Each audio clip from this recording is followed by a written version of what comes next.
A warm welcome to Lost for Words, a podcast detailing the opinions, glories, and interesting stories of guests. I am your host Jason, and this week we take another foray into the world of Glasgow politics ahead of the upcoming COP26 summit on climate change. Thomas Kerr is the leader of the Conservative bloc of Glasgow City Councillors. Born and bred in the East End, he speaks to me about his working class roots and difficult childhood. We discuss the state of the city ahead of COP26, which is undoubtedly a massive event for our city, and we touch on the topical issues in Scottish politics, like independence, coronavirus recovery, and the newly announced SNP-Green coalition. Thomas is wise beyond his years and speaks with clarity on all of these issues, and it is a really good interview. I will speak to you on the other side. A quick housekeeping note before we get started. Please leave a rating or a review wherever you get your podcasts, whether that be Apple, Google, Spotify, Podbean, or any other platform. It's the best way the podcast can grow and better content can be produced for you, the listener. It's your listening experience that matters the most. But enough from me, now on to today's episode of Lost for Words.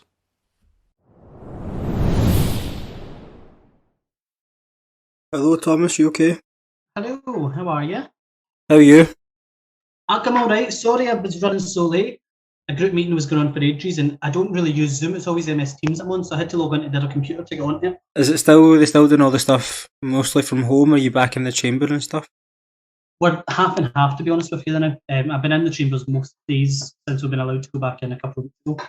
But I'm spending some time at home as well, so doing half and half. Good. Right, we'll just get cracking on then. Yeah, no problem. Tell me then, all stories start at the beginning. So with you, where did you grow up? I grew up in a place called Hill in the east end of Glasgow, just up the road where I represent in Shettleston. So yeah, up there in the high flats. And am I right in saying you went to East Bank Secondary School or East Bank Academy? Yes, East Bank Academy. Used to always pretend it was the academy I went to. It was East Bank, but it was the academy. How would you describe your experience at school? It was good. It was interesting. I always had an interest in politics, which made me a bit of an outsider. So I was always kind of the wee political guy. So that was quite interesting. But it was a good. I loved the school. The teachers were fantastic. They were so encouraging. It was never the top of the league table, East Bank, but the teachers were always so encouraging that it made you want to be yourself. And the motto was Splendia Lux, which is in Latin for reach for the stars. So it really, really worked well. So yes, it's a great school. And as you went through school, did you know fairly early on that you wanted to work and be involved in politics after you'd left? Sort of. It started off, I started wanting to be a head teacher or be a teacher, and then I wanted to be a social worker. But as I started to get into those kind of things, it realised and dawned on me that actually all the policies that you implement as a teacher or a social worker actually all come from in politics. And it was at that point I went, well, actually, rather than somebody telling me what to do, I'd rather change the policy so that you can actually make people's lives a wee bit better. And that was where the big interest in politics and becoming a politician started. And upon leaving school, what did you do straight from there? So I worked, as soon as I left school, I worked for the Better Together campaign as a campaign organiser. So I worked for them from 2014 till the referendum. And then I started working in retail. So I worked for Showcase Cinema and I worked for M&S. And my boss in M&S was a woman called Annie Wells, who you'll probably be aware of. She's the MSP, isn't she? Yeah, the MSP for Glasgow. Yeah, so she was my manager in M&S before she was an MSP. So she's been my boss twice. It's an interesting story. It's funny how paths cross. If you'd have known at that time how things are now. She's now one of my best friends, and honest to God, she was a fantastic manager in M&S. Everybody loved her. But yeah, so she was my manager, and then I worked in her office when she first got elected as well. So she'd be my boss twice, and she's one of the best bosses you could ask for. So how old were you when you would say you were actively interested in politics? I know you've said it was from a young age, but how old do you think when you think to yourself, that's when it was more than just a passing interest? So it would have been the first ever campaign I was involved in. The first time I got involved in politics was when I was actually involved with the Labour Party before I joined the Conservatives. And that was 2010. That was the general election in 2010 for Margaret Curran in Glasgow East. So I must have been 12, 13 at the time. and I'd done some campaigning for her, and then I left to join the Conservatives, and I joined the Conservatives at 14 in 2011. I remember it well because my gran and granddad had to sign a permission slip to allow me to join them because I was so young. And then the rest is history, as they say. What made you leave Labour? They didn't stand up for me, to be honest with you. I joined them. I was never a nationalist. I've never supported independence. I think it's the worst thing that could happen to Scotland. So when you grow up in the East End of Glasgow and you try to find somebody that isn't the SNP, Conservatives were virtually non-existent at that point. 2010, I think we lost a deposit in Glasgow East at one point. So we were virtually non-existent here. So the only opposition that you'd really seen at that point was the Labour Party. So I got involved with Margaret Curran, who I still count as a good friend and was an amazing MP. But the Labour Party in general wasn't Margaret Curran. It was a bunch of people who cared about issues that didn't really matter to the East End of Glasgow, that took wars for granted. Working class people like myself, and just didn't stand up for aspiration and things. So I met Ruth Davidson and met Annabel Goldie and decided, well, actually the Conservatives would be more for my politics than what Labour ever did, and I switched over. I think that the sentiment, although I guess a lot of people deserted Labour to vote SNP for the same reasons, but it's funny how you can say that, and it's perfectly true that your reason for deserting them turned you blue, whereas a lot of people turned them yellow. But the theme is the same. Exactly. It's interesting. I've always said that 2011 I was early before the Conservative revival started under Ruth Davidson, really. But I switched from Labour to the Tories early, and it's a switch that you're seeing happening right across the board now in Scotland. I mean, that's the reason why I'm elected to Shettleston. It's because so many people are disenfranchised by a party that just used to champion the working class, just to stand for aspiration and say to people, if you want to better yourself, then go ahead and do it.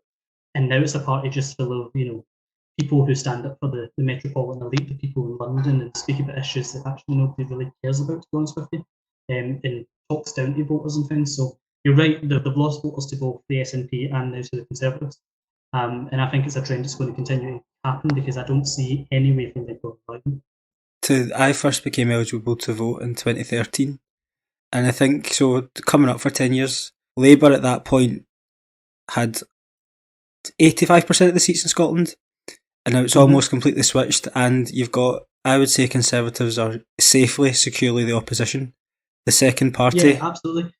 When I left the Labour Party in 2011, I remember it well, the association chairman for the Glasgow South Conservatives, which is where I joined because it wasn't a Glasgow East association at the time. The Glasgow South Conservative chairman told me that I'd committed career suicide because there's no way a Conservative would ever get elected in Glasgow properly. And I said to him, no, I think we can change that, and we did. But that was the attitude. Labour dominated areas all over the country, but Glasgow in particular was, Great Clydeside. And now they're virtually non-existent to most people. I was saying over the weekend when I spoke to somebody who's a friend of mine who's in the Labour Party, I was saying I've still to meet somebody who's encouraged to vote the Labour Party. I've spoken to people during the elections who say they're voting for them, but they're doing it because they think they're the only ones that can beat the SNP.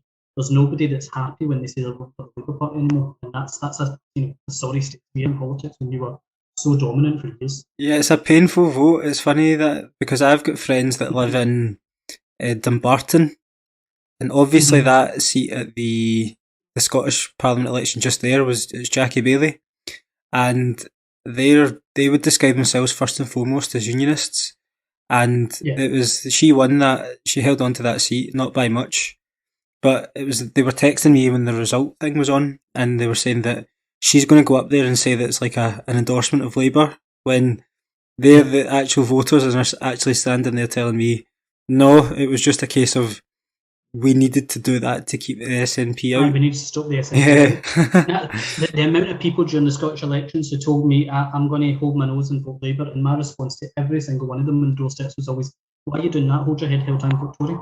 If you want to actually make any changes, then vote for the party that you believe in. And to anybody who's ever said to me, oh, well, you just can't win here, I always say, I'm looking for Shettleston for the Tories, right? The Tories can win anywhere now. It's not a case of you aren't strong enough. If every unionist and every supporter of the Conservatives was to vote for us in Glasgow East, we would be number two. We would be the ones that are challenging John Mason and challenging the SNP for these seats. So, that's what I'll be saying. People don't hold a nose and vote Labour, hold your head held high and vote for Tories. Especially we've got the proportional representation system as well, that you're allowed, you should be voting for the party that you want rather than to stop. Party you believe in rather than just want to stop somebody else. Yeah, absolutely. Then you think of yourself, you've defected, then we call it defected. Maybe a bit strong. Yeah, So I you've defected away. defected. I defected away from them. Defected. I've always said I didn't leave the Labour Party. The Labour Party left me. They did with millions of people. You defected from Labour to Conservative. What was your? Did that attract any comments? Let's say in school. What was the? How did that go down? The pupils loved it. When I was joined, put it this way, I was elected as the Conservative Prime Minister Right. of East Bank Academy by 78%. So East Bank Academy was representative of Shettleston before Shettleston voted Tory. I always like to say. So the pupils liked it. I think to be honest, they liked me because I was, standing up for them and all that sort of stuff. And I managed to get the Tories, but we bet Labour, which was good, and the SNP didn't stand.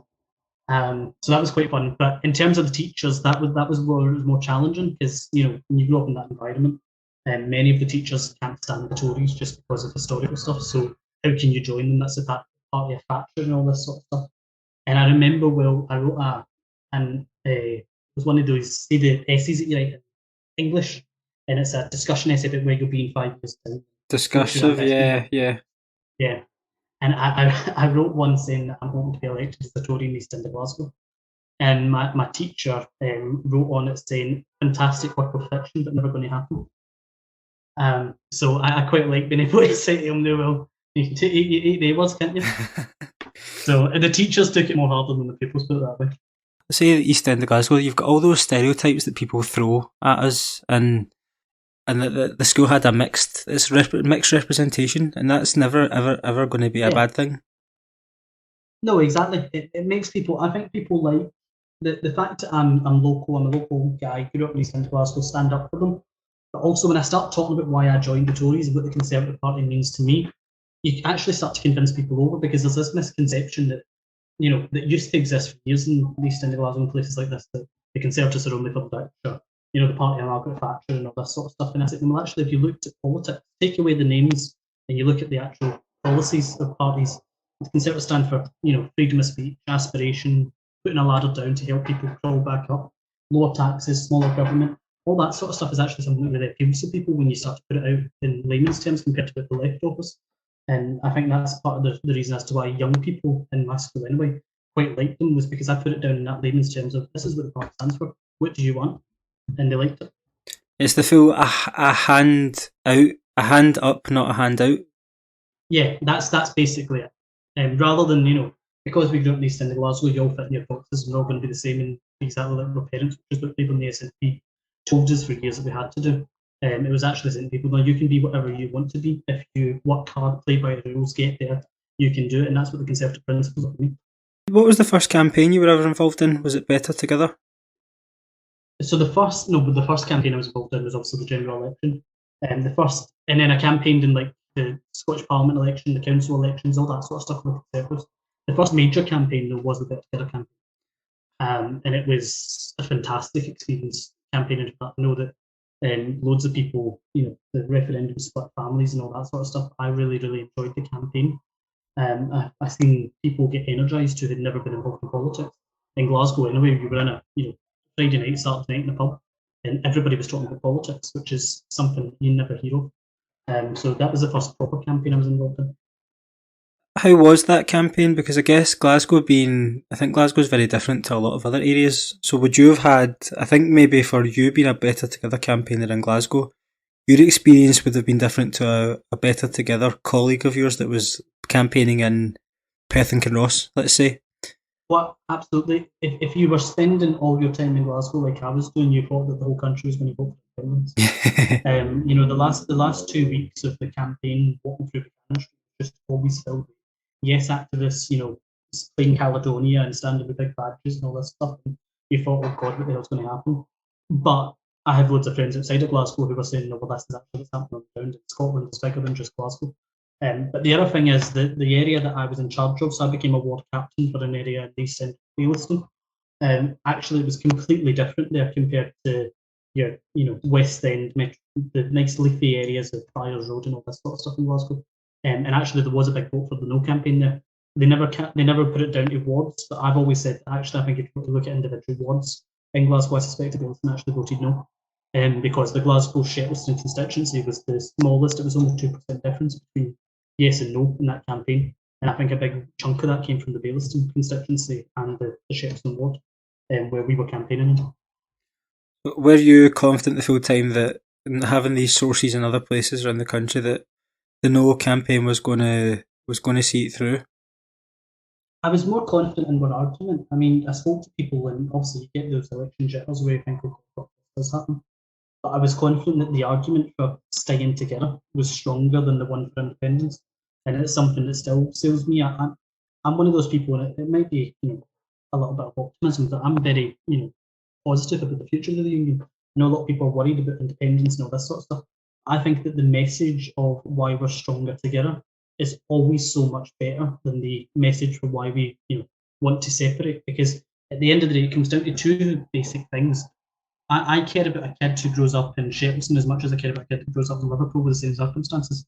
I don't believe that building a border in Gretna is the way of trying to make somebody in Shettleston have any better opportunity. I want to change lives throughout the UK. And I think when you put it down in those layman simple terms, actually, cuts through to people. So in 2014, I was always quite comfortable because I thought our argument was always going to win on the day that many people would win and actually say what's better for my family, and do I think that we're better being part of something bigger. So yeah, I was pretty not confident, but I thought that we would win it, and we did. I think as well the status quo, if you want to call it that, I think you have to come up with less answers, and I think the case is there for, and still is, for the pro-independent side to convince, and I think they still ultimately fall down on, I think that the question, what will the currency be, still after these years there's no answer. Yeah, exactly. And many people say that things, I think we'll talk about this later on, but many people say that things like Brexit, for example, makes Scottish independence more inevitable. I don't see that because it raises another issue. What would the border situation be between us and England? Because if the SNP's argument is we can be back in the EU, well, in that case, we'd have to have a border because the rest of the UK is outside. So I think the argument for independence is always a lot harder. If there's one thing I regret as part of the No campaign, is that we were told that we had to be the No campaign because it has negative connotations. Otherwise, I think that the message of being part of something bigger, being part of the most successful union of nations for hundreds of years throughout the world, I think that's a positive argument, that we allowed ourselves to be seen as the negative no side compared to the optimistic yes side, which actually I think in paper is not the case. I think that the SNP and yes argument is a lot more negative for the country than what the no side would ever be. Allowing us to become the No campaign or the No side was always going to have negative connotations. It's just how that word is. So you're saying no to something as opposed to saying yes, I want to do that, and it just makes that barrier a lot more difficult. And I think there is a really, really strong positive case for the union, which I think Remain and Leave probably actually would fit a lot better in Scottish politics. Do you want to remain part of the UK? Do you want to leave the UK? I think that's probably a lot more better of how we try to define it than yes no. What's done is done. Hindsight's a great thing in politics. Very true, very true. Move on from there then to Brexit. Which side did you campaign on? I campaigned for Remain. How did you find that campaign? How did it compare or contrast to the Indie Ref? Honestly, it was non-existent in Scotland, to be honest with you. The actual campaign that we had the Scottish elections in 2016, and also a month later was the EU referendum. But when I was out chapping on doors or leafleting for Remain, I was one of very few political activists doing it in Glasgow. I think there was a big complacency side in Scotland that the Remain side was always going to win. The SNP, for example, were not interested in campaigning whatsoever. I don't think I've ever seen any SNP politician campaigning within the side of Glasgow once. So I think that the campaign was pretty non-existent. So compared to 2014, which was optimistic and loads of people out campaigning and conversations in pubs, you didn't really see that in Glasgow whatsoever with the Brexit campaign. Do you think the fatigue from the Indie Ref was a bit of a hangover because that's two intense referenda back to back with a also high stakes general election tucked in the middle? Yeah, I think that's probably the case. I think Scotland, we had, put it this way, when I joined the Tories in 2011, we had a Scottish election in 2011, the council elections in 2012, then we had the run up to the referendum in 2014. So that was a 2-year campaign. plus an EU election, then the 2015 general election, then the Scottish elections in 2016, then the EU referendum. It was, people were just exhausted, and I think loads of votes were just like, we need to go to the polls again, I can't be bothered with it. I also think just the EU debate in general as well was a bit more remote to people. Not just in Scotland, but from both sides, whether you're Leave or Remain, you're a strong unionist, you're a strong independence supporter. That's a very emotive thing for us. Otherwise, Brussels seems miles away. So I think to ordinary punters in the street, particularly like the East End of Glasgow, nobody really knows what the EU does. So is really engaged or enthusiastic about the EU. So an EU referendum is just like, so whatever way it goes, I don't care. I think that's how a lot of people see it. During these campaigns, was that when you decided that you would eventually stand? Kind of. No, I decided I wanted to stand for election in 2014. It wasn't because of the referendum, it was actually because in June of that year my little sister was born. And she was, I've been quite open about my past before. Both my parents struggled with drug addiction my whole life. And when she was born, I wanted to make sure that she knew that you could be anything you want to be. And I made a decision then I was going to get elected at some point to show her that your big brother's done this, so you can do anything. Your background is whatever happens with the family or anything. So that was more the turning point for me as to why I wanted to stand. Wanted to be elected. You deserve courage. You deserve sort of a nod for being courageous enough to speak about it. What is your motivation for doing so? Why do you find that important to have out there? Because the experience that I had growing up is the experience that thousands and thousands of kids, all over Glasgow, all over Scotland are still having now, and I want them to know. And that's why I spoke out straight away when I got elected. I wanted to use my platform as a reason to say to people, it's not unusual this thing happens in families. It's very difficult to find a family that's not, going to be blinded by some sort of addiction, whether that's drug or alcohol, gambling or whatever. It's something that does exist, and I wanted those kids to know that actually there is somebody like you that's elected or that stands up for you. Put it this way, when I first got involved in politics, there was nobody that I could relate to as a politician. There's nobody I could look at and say, that's the kind of person I want to be. Those kind of people who are the same way as me. So I thought it was really important that I used my background, and it was really, really difficult speaking about my dad's death and all that publicly. It was one of the most difficult things I've ever done. But it's one of the most grateful things I've ever done as well, because it's given so many other people a chance to be able to know what you're going through is not something unusual. It's something that many, many families have been through, and that me myself have been through. Have you ever had discussions with people who have said, "Oh, I've heard you speaking about that before, and I took comfort in the fact that you're someone who puts themselves out there"? Loads. There's been loads of times when I'm out, particularly in schools or whatever, and kids will come up to me and speak to me privately and say, "Oh, thank you so much for speaking out. My dad and my mum going through this."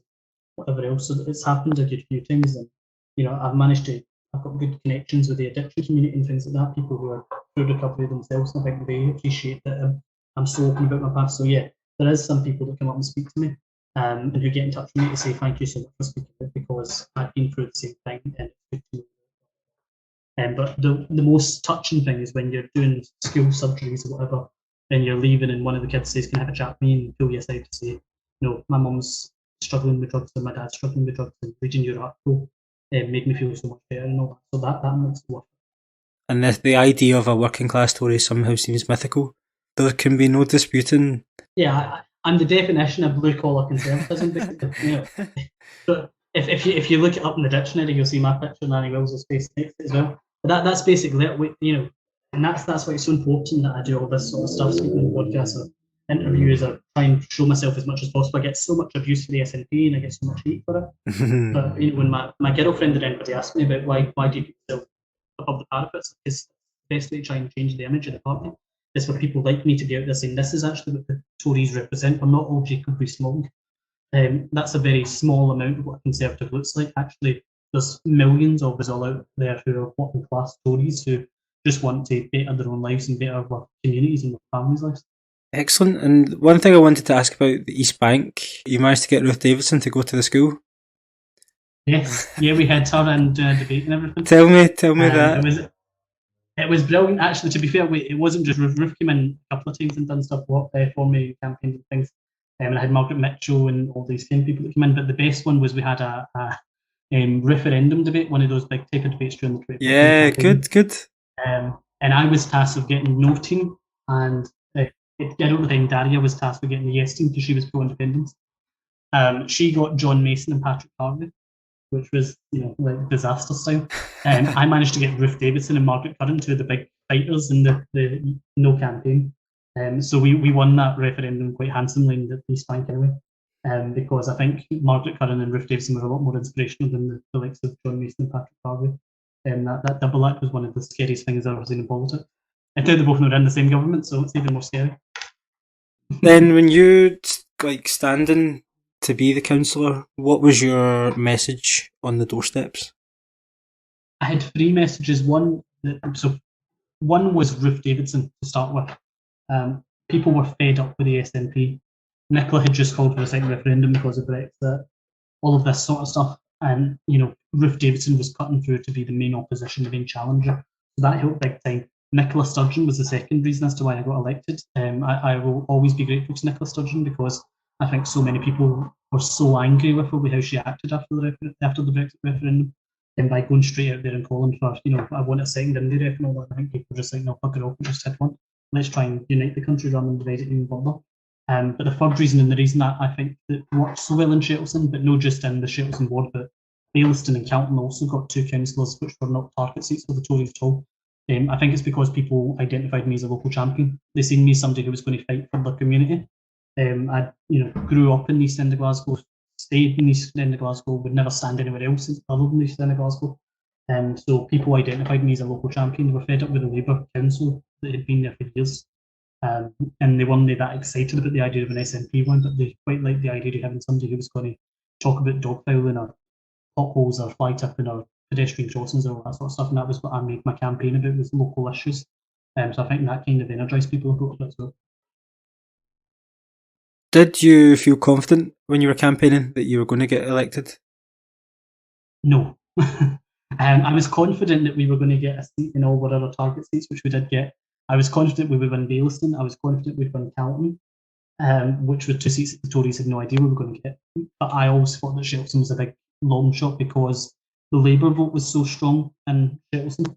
The guy who I was up against for Labour was Frank McAvity, who was leader of the council, a huge personality. And the SNP was also quite strong. So I always thought that this was going to be a 10-year thing. Stand this time around, hopefully gain more votes, and then come again in 5 years' time in 2022, stand again, and then hopefully get elected at that point. But I think it was more to do with election jitters as a candidate as well. You're never really confident. You're always worried just in case it doesn't play off.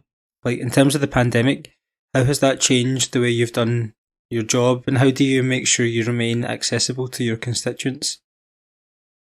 It's changed things dramatically. Rather than, I used to be very visible in my area. I was always out doing stuff, local gala days, and, speaking to the local housing associations, going out for coffees just in local coffee shops, all that sort of stuff. So when the pandemic hit, we're stuck home. I think it helped me that I do stay in the ward.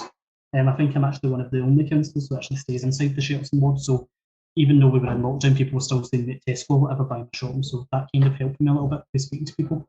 But in terms of the general council, we were outside the City Chambers, kicked out of committee rooms and everything else, and we're all working like this virtually, which was difficult to try and get used to. And then my partner Shannon, she works in care homes, so she was working non-stop, so I was kind of stuck in the house for a wee while. So I was starting to lose my mind a wee bit. But it changed a lot of things. Although I always made sure that as soon as restrictions started to ease, I was back out in the wards delivering newsletters and giving people my numbers and all that, saying, look, if we go back into lockdown, please get in touch with me, even if you just need somebody to talk to, particularly for some of my older constituents, just give me a buzz, let's have a chat and whatever else. So I made sure that as soon as restrictions were eased, I was out doing that again. So then when we did go back into lockdown, people had my number and could get a hold of me if they had to do anything. Which committees do you sit on? I sit on a number of, so I sit in the licensing board, which is one of my favourite ones, dealing with alcohol licences all over the city. I enjoy that because it's not political at all. So it's made up of all different councils and we all perform fantastically. And we stand up for the next economy quite well. So I really enjoy that one. I sit on the neighbourhoods committee, which deals with housing and public realms and economic development, all that sort of stuff. And I also sit on the city administration committee, which is the main council decision body. So nothing gets passed really in the council until it comes to CAC, and I sit on that because I'm group leader of the Conservatives. So that's a fun committee to sit on. So. See the licensing one. So would you decide when In terms of like COVID and things reopening, is it you that decides when late licenses come back, or is that a SNP So it government? would be so that's the government. The Scottish government will decide when licenses can, or when pubs and restaurants and nightclubs can reopen. But what we're in charge of is making sure that pubs and restaurants can be as quickly accessible, or indicate what the rules will be like. Or if there's an issue to do with a pub, then people will come to the licensing board to investigate it. One of the things that we did do during the pandemic that I'm really, really proud of, and I need to put on record my thanks to the officers because we're fantastic at it.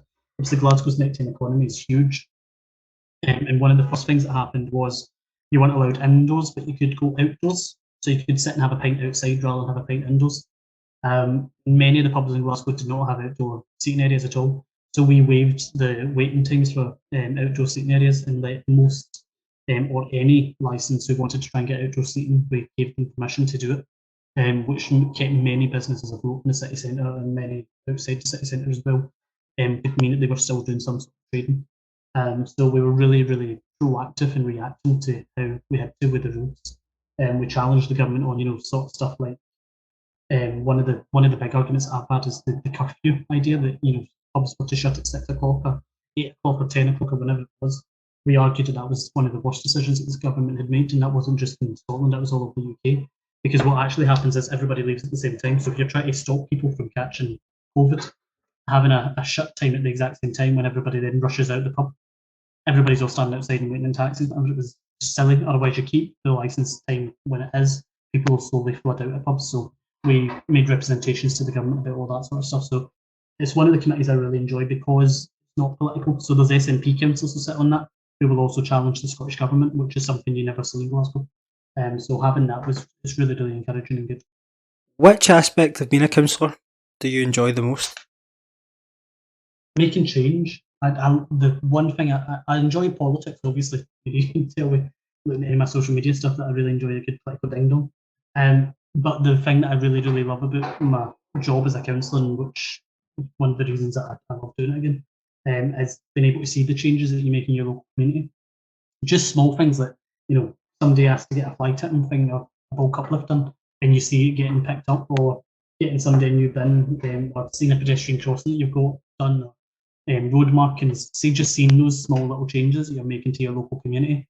It's really, really exciting for me. It might sound daft to some people, but it does. It makes you think, well, actually, I'm making my community a little bit better than what it was. So that's one of the things I love being a councillor, and you don't really get that in any other part of elected politics. MSPs, MPs are focused on big national issues rather than the on the ground day-to-day stuff people have to deal with. Most people like me that are just constituents, if they looked on Twitter, they would just see party politics, etc., and it can appear quite tribal. But within the chamber and within just the internal workings of Glasgow City Council, is there a lot of mutual respect between different party members? It depends who you're speaking about. If you're talking about the leadership of the other parties, then respect, yes. Mutual, probably not. There's no love lost, for example, between me and Susan Aitken, as the leader of the council. We don't get on in anything, and we constantly are at each other's throats because it's just how politics is. But if you were to then flip it to the other side, the two SNP councillors, one's now Julie Talbot, and the Shettleston wards, Laura Dockett and Michelle Ferns, I get on really well with them on a local basis to do stuff over local areas.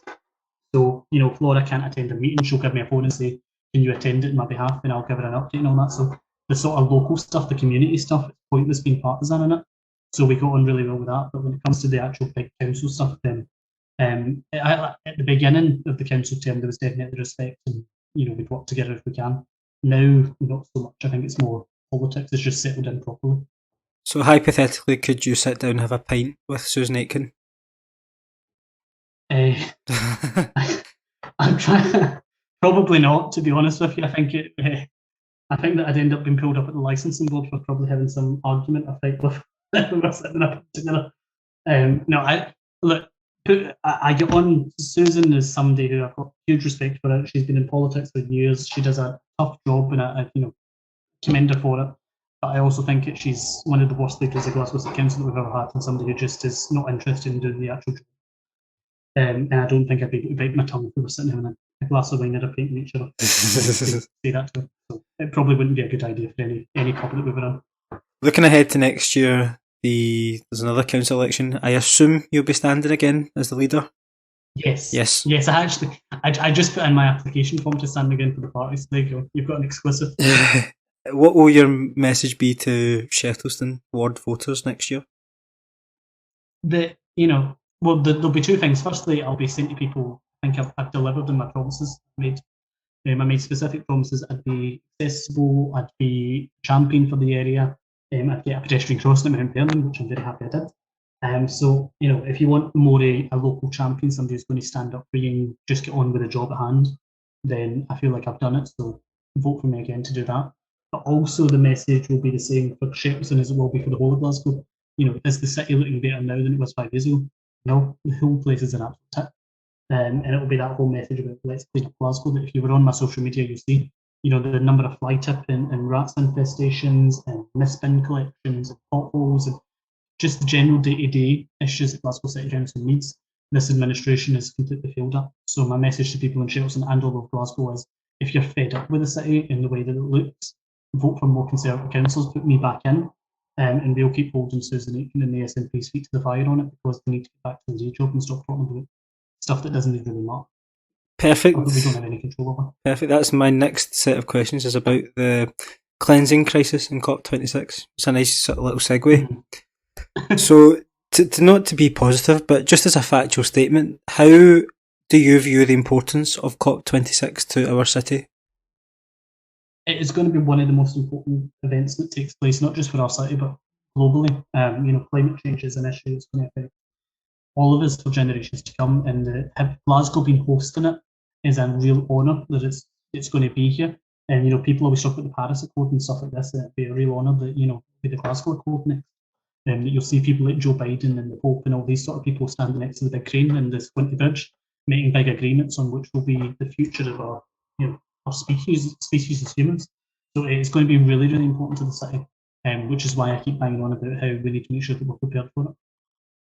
And in your words then, as the leader of the opposition within the chamber, what and why is why is there a cleansing crisis, and what is the cleansing crisis?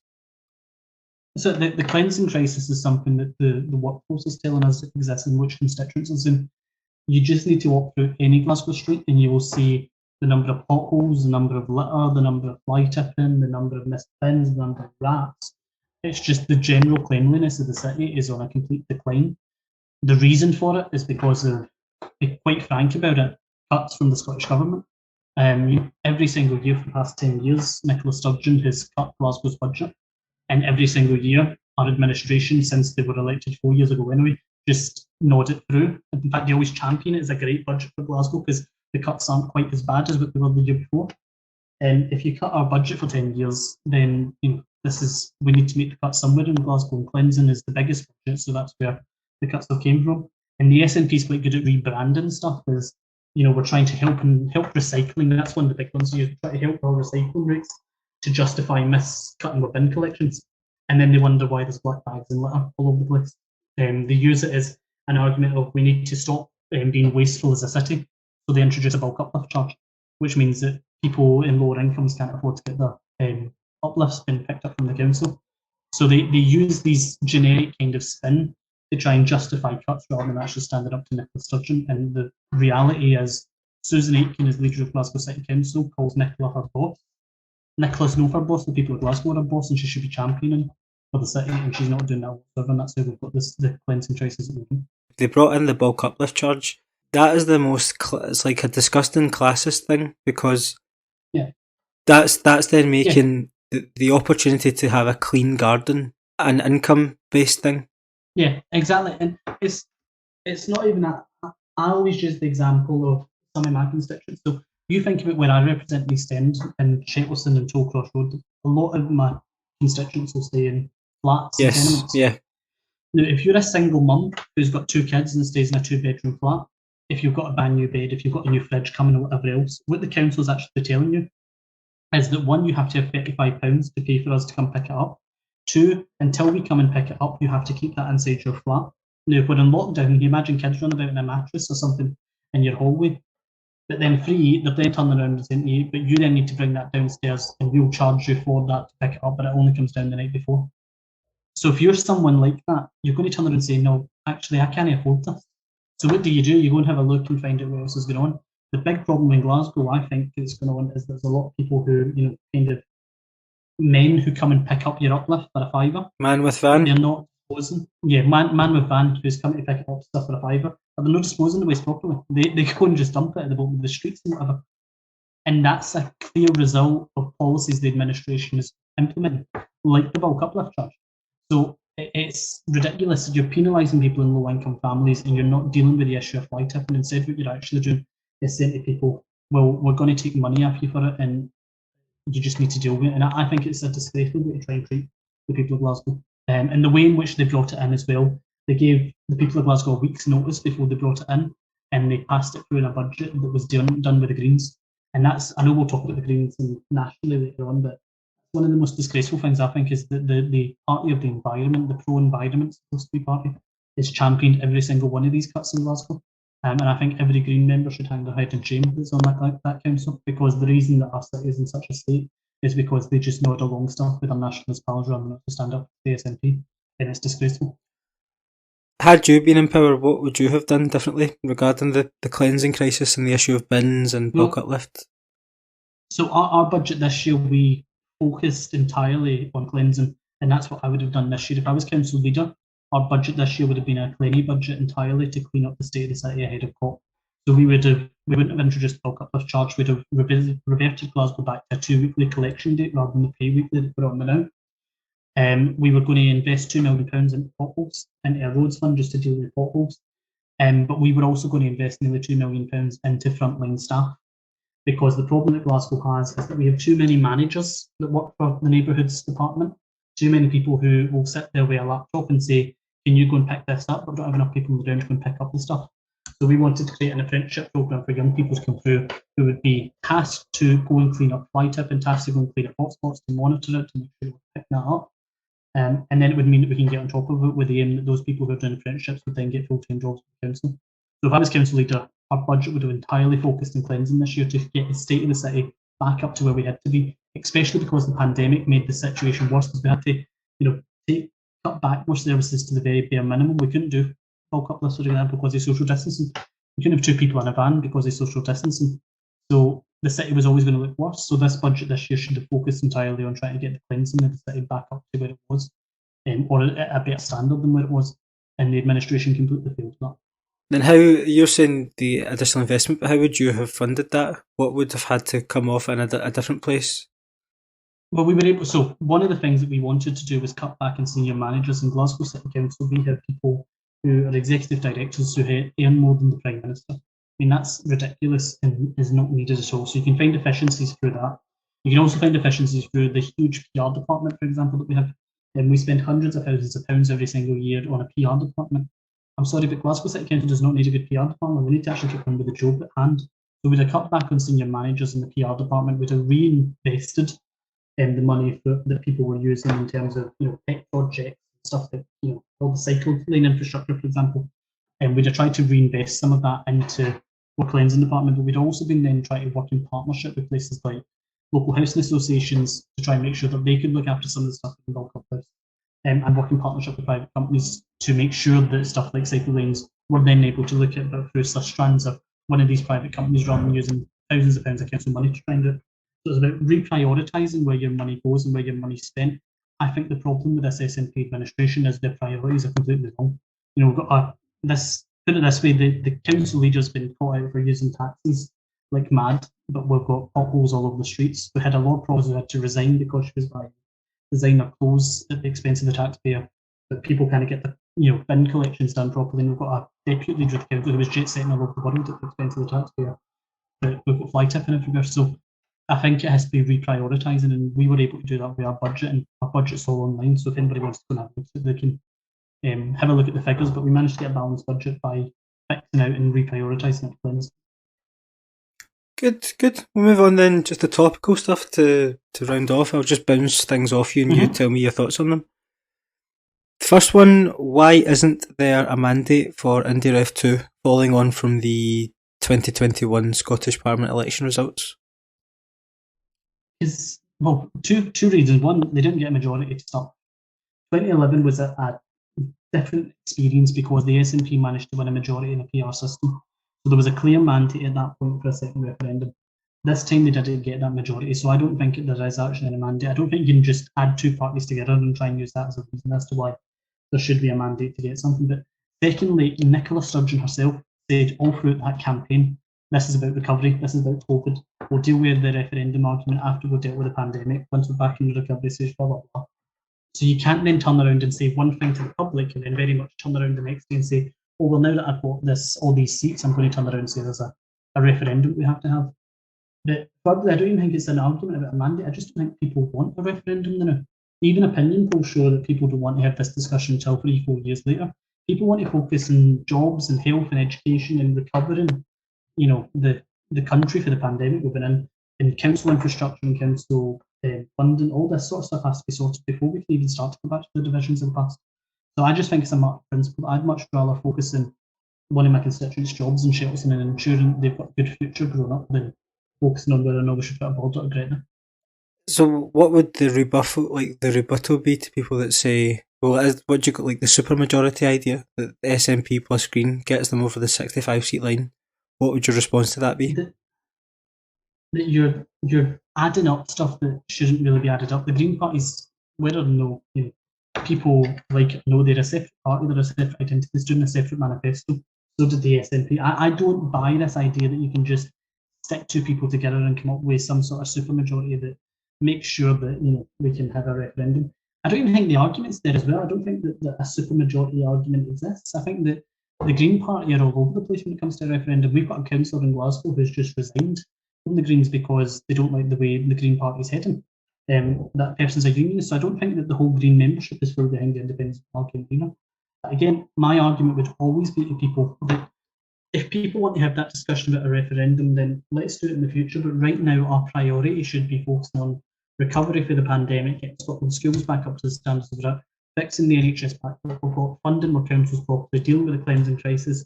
That's all the stuff that people who I speak to in the rows in Shettleston are telling me. Nobody has came to me and said, Thomas, I want a referendum right now. The only people that say that is people who are in the SNP who are instinctively pro-independence. But other than that, there's no constituent that's been emailing me or telling me, I really want a referendum. Instead, they're telling me, I want my pins collected on time. That's the issue that they're more focused on. So that would be my argument to anybody that says that.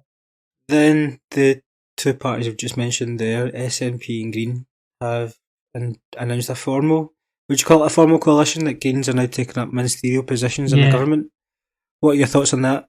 I think they've just formalised it. It's good to see that the Greens and the SNP do believe in some sort of union because they believe that they should get together at least. So there's some sort of union in the back. I think that we all knew it was coming. For 5 years, the Greens have done it. We've seen it. I wrote a column about this today. And we've had this for 4 years in Glasgow, this sort of dodgy coalition of chaos has been called, between the SNP and the Greens, and it's been a disaster for the city of Scotland's and serious trouble if it's anything to go by the administration in Glasgow. We've now got a Green Party who, when they're asked questions about oil fields in the northeast of Scotland, says, oh, well, it's a reserve district, so they shouldn't be talking about that. That's the position that Scotland is now in. So it's ludicrous, it's ridiculous, and I think it will be the end of the Green Party in Scotland, to be quite honest with you, because I think many Green voters will turn around and say, why did I vote for a party that's supposed to be championing climate change, but who's more interested in what flag we use? Then in terms of COVID recovery, what should the focus be? So how can the SNP and now the Greens rebuild the country? So, there's a couple of things. Firstly, they should be focusing entirely on trying to make sure we have economic investment, that we create more jobs. The best way to do that is to take the threat of a referendum off. People need to have confidence as to why they should invest in Scotland. Nobody's confident to invest in Scotland right now, while we've got a government that just constantly wants to argue with the rest of the UK, we're biggest trading partners. So take that off the table, then you start to have economic recovery, you start to get more investment in Scotland and start to build up jobs. But you need to then also focus on education, which is something that the SNP have got an absolute, it's one of the most disgraceful things that's happened, is what's happened to our education system. So they need to be back investing in schools properly and just genuinely getting on with the day job. And I know that sounds, I hate saying it because it sounds as if it's a political spin way of trying to use a soundbite to get it. But it is true. The more that they talk about whether or not Scotland should be independent, or talk about opening embassies across the world or whatever else, that's taken away from focusing on their actual day job, the stuff that they have control over. So what they need to do, if they want to start talking about recovery rather than just having sound bites to start doing it, then they need to start focusing on the job at hand, which is something that Nicola Sturgeon and the SNP's not done for years. You might have to rack your brain for this one, but if you had to choose one SNP policy that's been a positive thing for Scotland, which one would it be? Oh God. Mm-hmm. An answer I've been told before was votes at 16. That's a very, very good one, to be honest with you, because I campaigned for votes at 16 before it became a policy. So that's a very good one to go on. There's also the stuff that they done during the 2007 to 2011 period, like small business bonuses, small business rates relief, and all that sort of stuff, in conjunction with the Conservatives, which were really, really good policies. So there's stuff like that where it's been good on the ground to see. But it's difficult because so many of the stuff that you would consider to be a good policy in paper actually in reality doesn't help. So the one that springs to mind for me, and I'll probably get drummed at the Brownies for my party for this, is on the nutrition piece. It looks good on paper, but actually the reality is that many working class kids don't get a chance to go to university because of it. So some of the stuff that looks nice on paper probably isn't the reality. Yeah, that's fair. That's fair. And finally, or almost finally, they've just put out to public consultation that they would like to make the emergency coronavirus powers potentially permanent. What's your take on that? This is a very, very scary, slippery slope that Scotland's heading in. The reason they were emergency powers is because nobody had seen a pandemic like this before. We all agreed that we had to try and tackle the virus, go into lockdown, whatever else. The idea of giving any of these powers to a government to deal with just during normal times terrifies the living daylights out of me, especially a government like the Scottish government, which has got a very authoritarian street group. You just need to look at the hate crime bill and all this sort of stuff. So I think it's a very, very scary, slippery slope. The worrying thing is that actually now that we've got this deal with the Greens, I think they could probably get it passed through Parliament, which is even more terrifying because I genuinely think that these emergency powers should be used only for an emergency.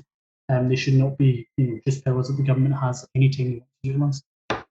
Why call them emergency powers if you're then going to keep them in times of non-emergency? Yeah, it's a scary slippery slope, I think, in Scotland. We've got a government who wants to limit what you can say, when you can say it in your own house, and all this sort of stuff. And now we've got a government who wants to keep, authoritarian type powers because of something that happened, which was a huge pandemic. Everybody agreed we had to tackle it, but there's a reason they're emergency powers. They should only be used in the worst cases. So the idea of keeping those powers by a government is a terrifying prospect. And that, to be fair, it's not an attack on just Nicola Sturgeon. I'd be saying that if it was any government that was asking to keep these powers, because I believe in freedom of right, freedom of speech, and I hate any idea of the government limiting what you can say or what you can do. The last one, the vaccine passports are being introduced in England from the end of this month, and they're probably going to follow on up here not soon after. Are you pro or anti-vaccine passport? Anti. I don't think it will work, and I think it will create a system that's discriminatory against people who haven't got the vaccine, whether that's by choice or whether that's for other medical reasons or people scared to get it or whatever else. I don't think we should ever have a system where you discriminate against someone because they've chosen not to get a vaccine. So it makes me very uncomfortable, to say the least. So I don't know what's going to happen with them in the future. But I've got my 2 vaccines, so it's not going to affect me. But I just don't think that you should ever put me up against somebody else and say I can get into a nightclub, but this person can't. I think it should be up to personal responsibility and personal choice.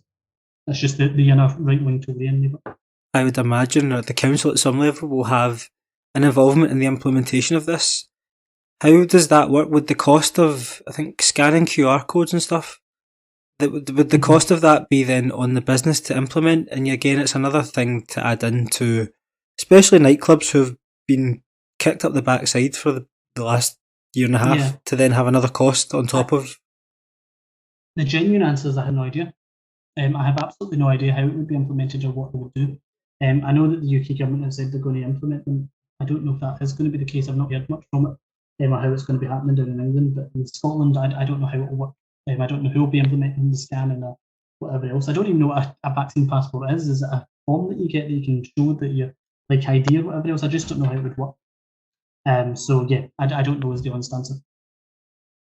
True. Right, that's me. Thank you so much. No problem. No problem. And listen, if there's anything else that you ever need, just get in touch and I'm more than happy to help out. Thanks very much. See you soon. Okay, no problem. Cheers. Bye.